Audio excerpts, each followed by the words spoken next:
This 39 Dunedin News Bulletin proudly brought to you in association with Alex Campbell's Menswear.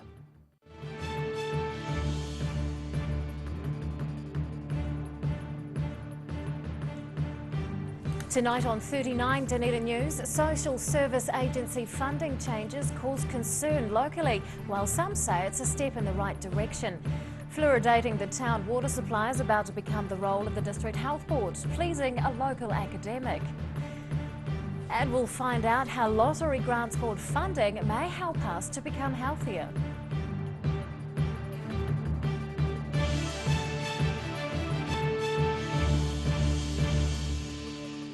Good evening, Dunedin. I'm Rebecca Dupree. Long signalled changes to the way the country's social service agencies are funded is causing concern locally. A new government strategy requires charitable organisations to prove effectiveness in helping clients in order to retain funding. But some say it's a positive change that'll help streamline the sector. Cutting through the jargon, the government's new long-term community investment strategy has come into effect, and it means big changes locally. It requires organisations to be more specific in proving the results that services are having in helping the community. It's a change that's been known about for almost 5 years. It's probably been the biggest change that's happened in the last decade in the sector. And I think what's happened and what's caused the anxiety is that some of the organisations have probably tended to put this as being a low priority.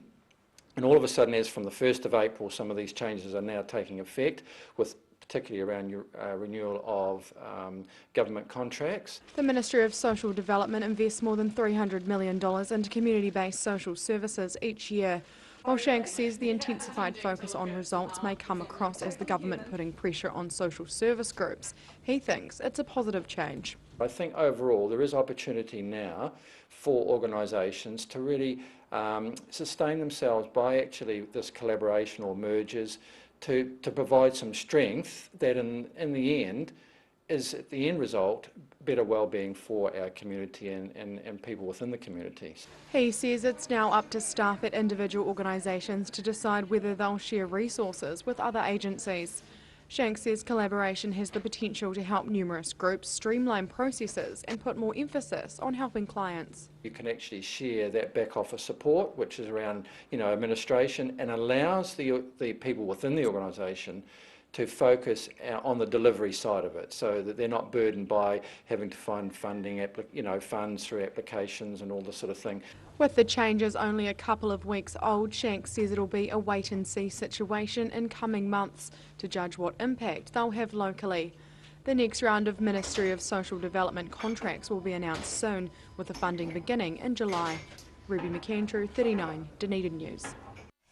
The 100th anniversary of Anzac Day services is fast approaching, and poppies are starting to be sold on local streets.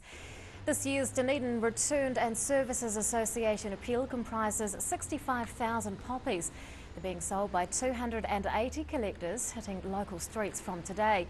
It's hoped they'll beat last year's record collection of $30,000 in a single day. Poppies are also being sold at 300 local businesses and 50 schools in the lead up to Anzac Day on the 25th of April. This year also marks the 100th anniversary of the foundation of the New Zealand Returned and Services Association.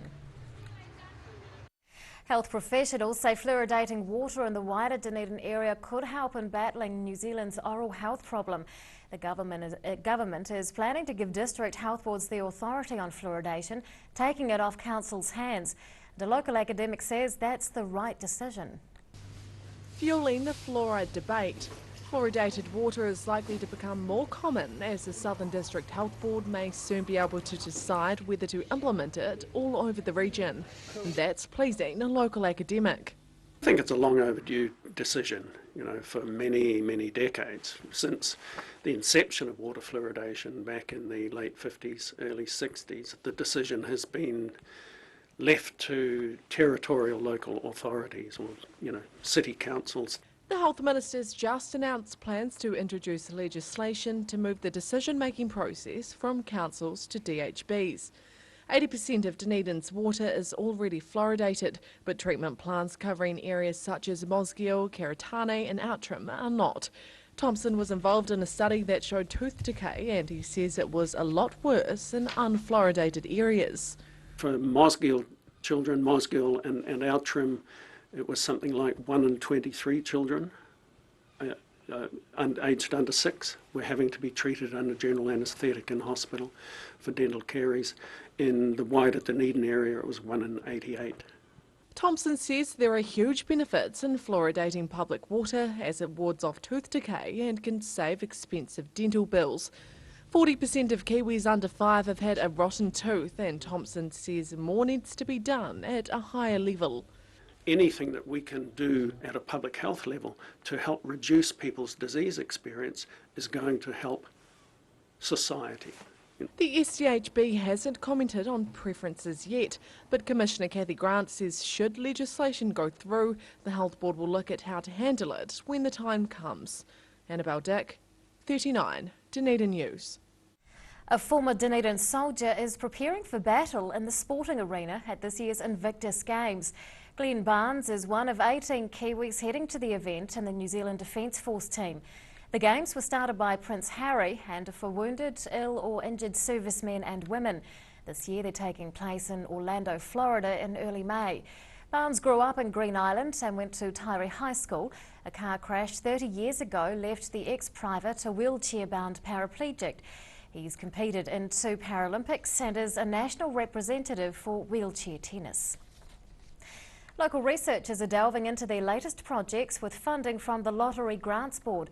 University of Otago academics are receiving about $1.7 million to focus on improving the health of New Zealanders.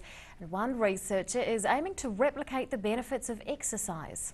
Testing the waters. Associate Professor Jim Cotter is studying how people who can't exercise can get some of the benefits by being placed into hot environments like spa baths. Eating's really interesting. It's a major part of exercise, and it's probably one of the important aspects of exercise that helps people adapt. Many people can't exercise because of medical conditions like arthritis and arterial disease. Arguably, they're the ones most in need of some of the benefits from exercise, and so this research is about bridging the gap. So if we could take part of what exercise is and take the heat part of it, then they can access that, maybe. And maybe that confers many of the benefits. By all means, not all the benefits of exercise, but it's a part and it can be done differently. Saunas and spa baths are 2 common solutions. The project's being boosted with just over $100,000 from the Lottery Grants Board. That'll mean in-depth analysis over the next year and some potentially life-changing findings. And if it's successful, then we can look at it for arthritis or other disorders or impending surgery or rehabilitation or other situations where people can't exercise. So there's a lot of new and quite exciting aspects to it. All up, the board's given about $1.7 million to Otago scientists in the latest round of health research allocations. That's funding 19 studies and 6 pieces of equipment at the university's 3 main campuses in Dunedin, Christchurch and Wellington. Otago's received more than half of the total grants awarded nationally. Rosie Mannins, 39, Dunedin News. Still to come on 39 Dunedin News, we take a look at some of the initiatives being planned for the North End, including a photo booth for Baldwin Street, and 2 dames take part in a multi-million-dollar opening. Far too much stock. Alex Campbell Menswear, South Dunedin. Don't let me bore you, but it's rock bottom. Jeans, $40. Casual pants from only $20. Shorts from $30. Hundreds of them. Hundreds and hundreds of shirts at rock bottom prices. From $20. And knitwear from $50. That's rock bottom. Every reason, every season, we're proud to dress the region. Alex Campbell Menswear, it fits. It's rock bottom.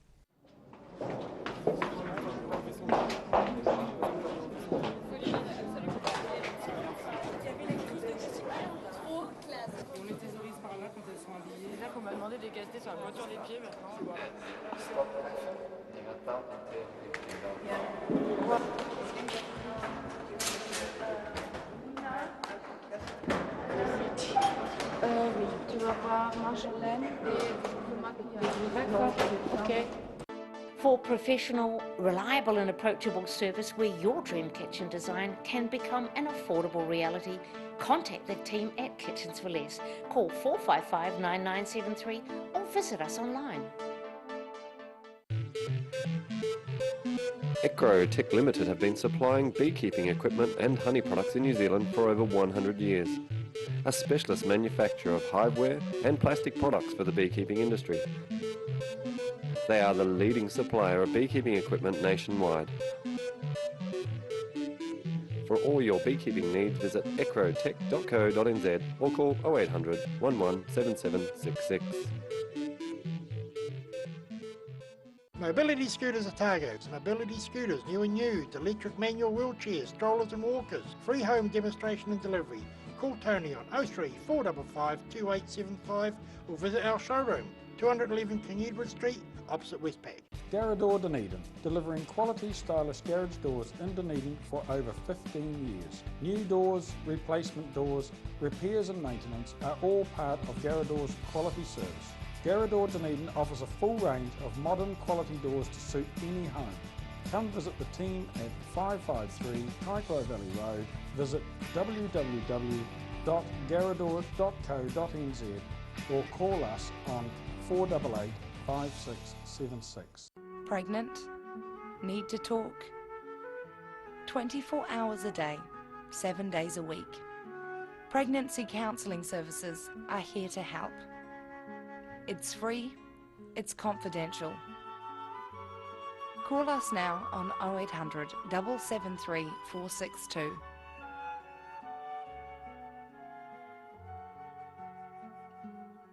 Here's something else to look forward to sinking your teeth into every weekend with the Otago Daily Times, the Weekend Mix, your guide to what's hot in fashion, entertainment, food and more. New weekend magazine in your ODT. Pick up your copy this Saturday.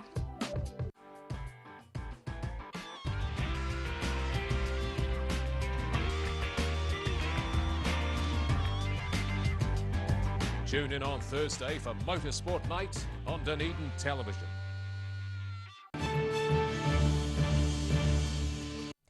Welcome back. The country is more reliant on wireless internet than ever before, with total broadband connections reaching 1.23 million.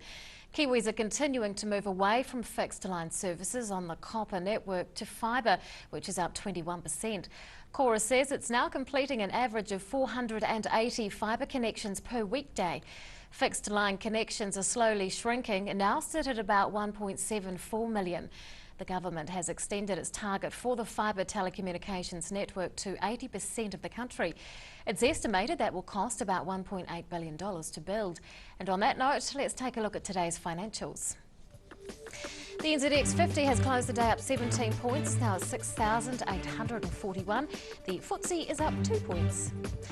To the exchange rates, and the Kiwi dollar is in fact up against all the currencies we follow.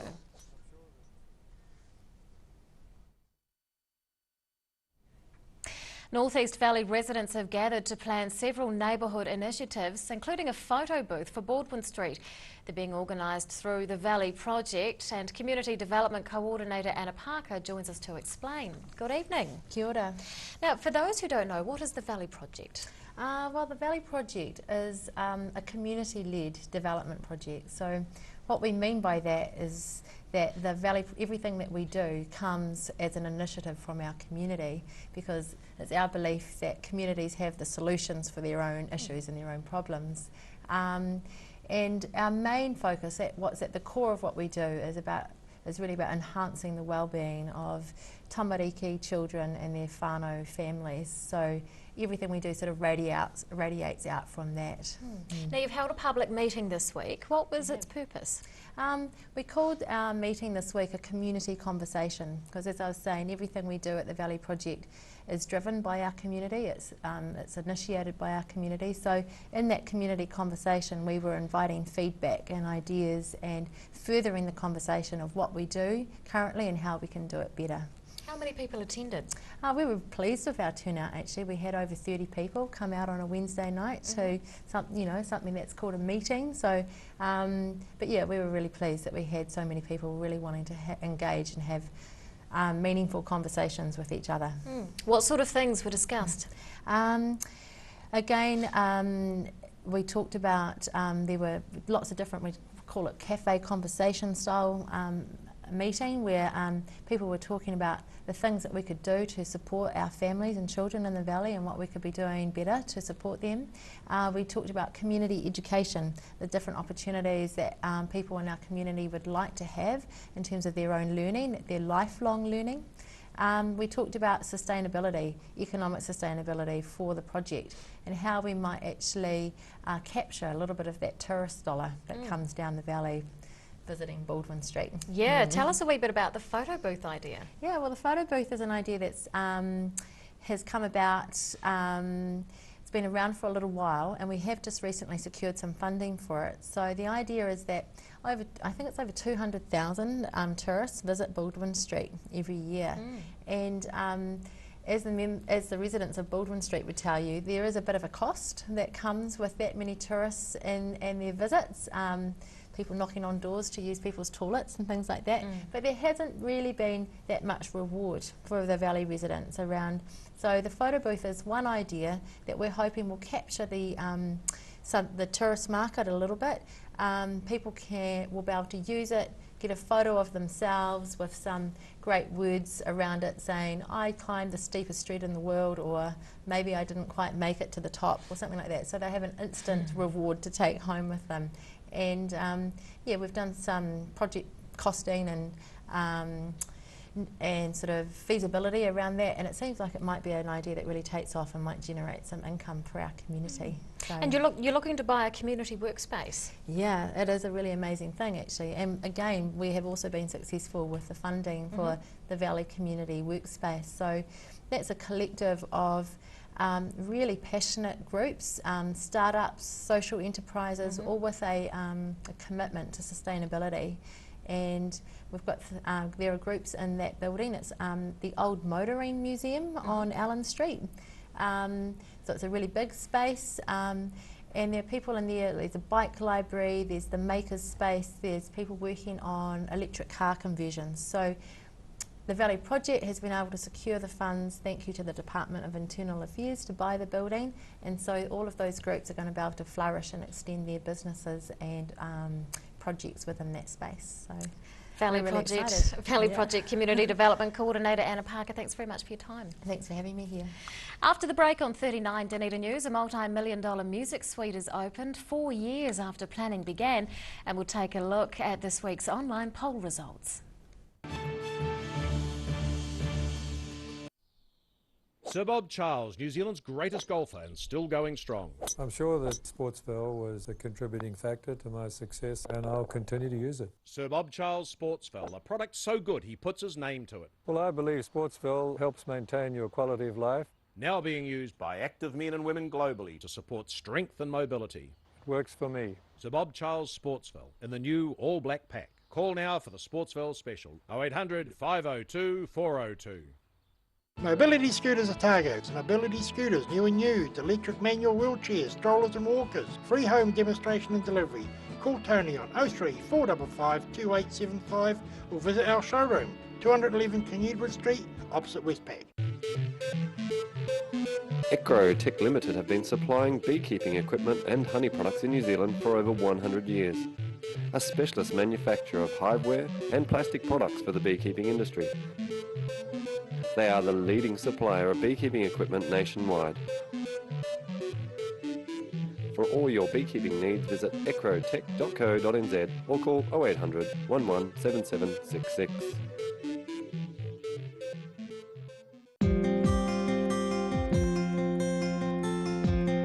Ready Lawn has the perfect solution for all those lawn woes. Call Ready Lawn today on 486 1819.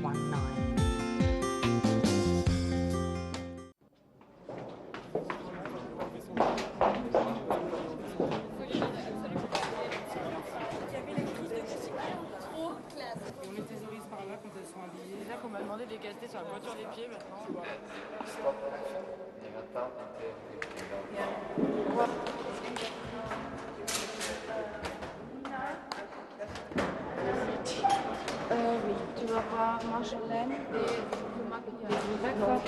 you. New Zealand Beeswax Limited are the quintessential beeswax, woodware and beekeeping suppliers.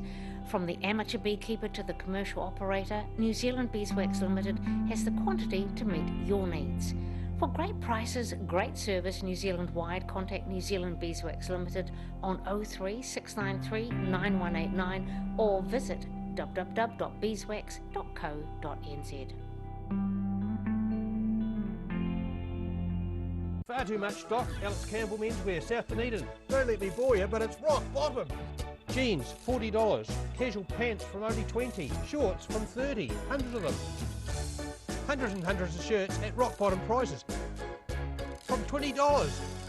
And knitwear from $50. That's rock bottom. Every reason, every season, we're proud to dress the region. Alex Campbell Menswear, it fits. It's rock bottom.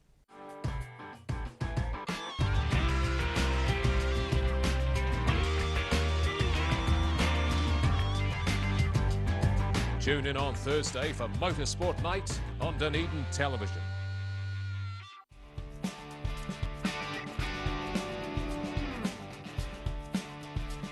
It's generally not a job that we can't get a door out and in a day. It's important to make sure you get a good design because you're going to be in it for the rest of your life. There's no schemes that are wrong when it's a personal choice thing, but some do look better than others.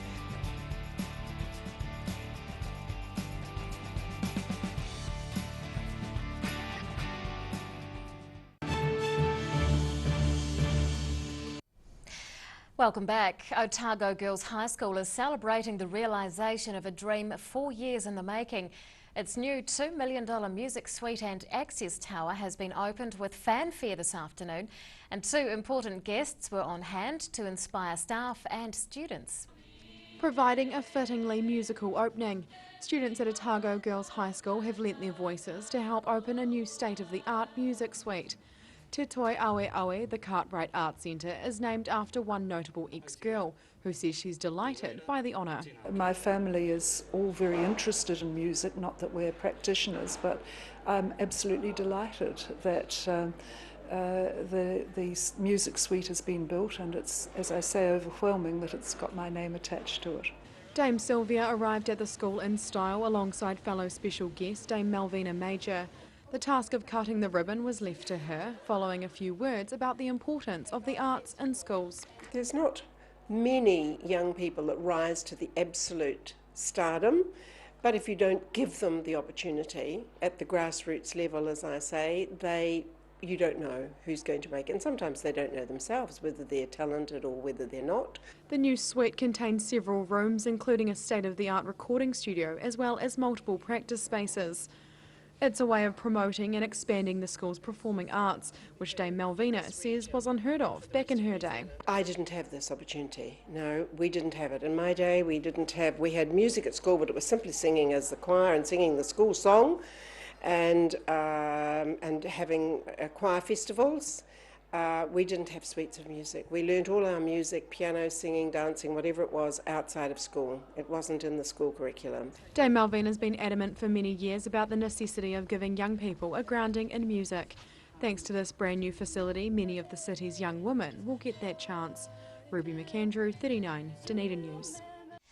Medical professionals are encouraging residents to get immunised against the flu before winter hits. More than 1 million doses of the latest vaccine are being distributed throughout the country. And this week's 39 Dunedin News online poll asked if you're getting the flu jab this year. Seems the majority of you aren't. 54% say no, 46% of you will be. The government is planning to give authority on fluoridation to district health boards, taking it off territorial councils. That's supported by health professionals who want to see fluoride added to more of Dunedin's public water supply to combat tooth decay. Next week's 39 Dunedin News online poll asks if you think that all public drinking water should be fluoridated. Visit our website dunedintv.co.nz. And now recapping tonight's top stories on 39 Dunedin News. Local social service agencies are facing their biggest shake-up in a decade with government changes, but some say it's a good thing. More of Dunedin's water supply may be fluoridated under new legislation, which is being supported by health professionals in the city.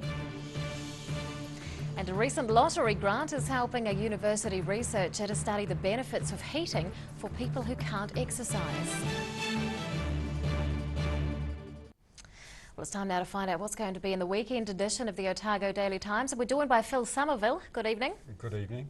Interesting story from our health reporter about the English consultant brought over to listen to the staff at the hospital and how much he got paid. That'll raise some eyebrows.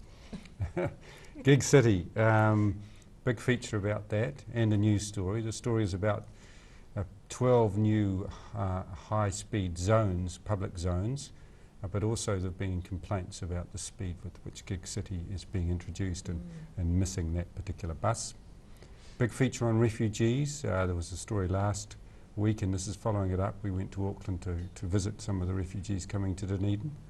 And the mix, of course, tomorrow with a mix of all sorts, including features on electric vehicles and saving our oceans.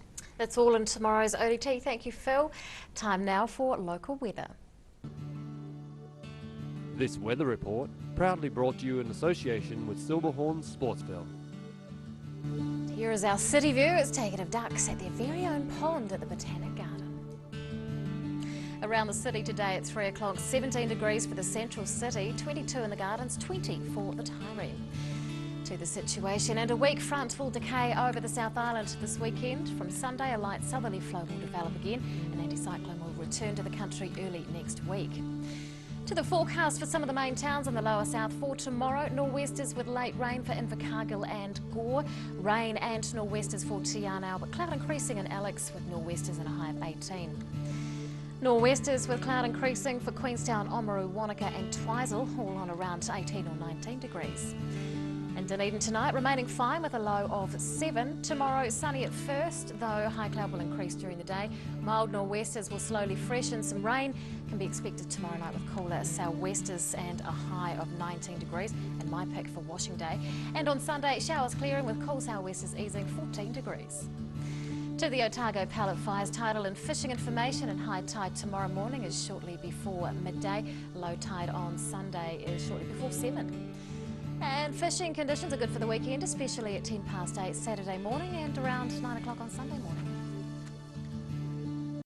And that's all from the team here at 39 Dunedin News for this week. We will leave you now some shots from the week that was. We'll see you again on Monday. Good night.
This 39 Dunedin News Bulletin proudly brought to you in association with Alex Campbell's Menswear. Supporting local content so you can see more of New Zealand on air.